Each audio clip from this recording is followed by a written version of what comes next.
right into today's funny story. We have a funny story live for you guys every single day that's hot off the press. Today is a Vietnamese restaurant out of California.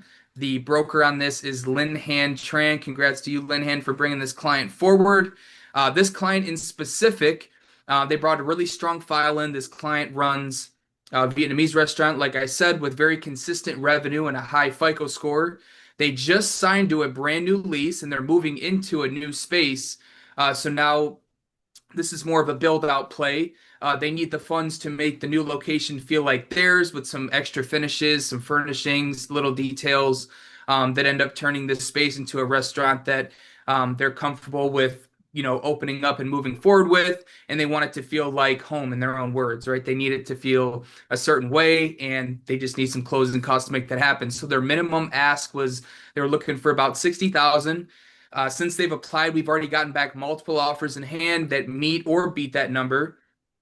So some that are around the 60 to 65 range, some even higher to the 120 range. And at this point, it's less about can we fund it and more about picking the right structure, right? Seeing what we can do with these different amounts at play. It seems like they don't really need the extra funding, but that is on the table. So matching the amount in terms to what's going to really help them long term instead of just getting them as much as we can and trying to jam that down their throat. So the decision here should be coming soon. The client's very happy with how fast the turnaround was and the kind of diversity of options. So it's really going to give them that confidence going forward as they maybe do this again or just have other needs and projects that arise for the business. They know that, like I said, they know who to count on, where we're at, how quickly we can make it happen.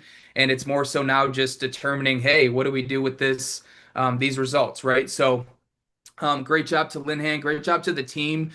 This was, a little bit of a language barrier. The owner primarily spoke Vietnamese, so Linh Han facilitated that with, our broker team and just made it an overall pretty smooth experience. So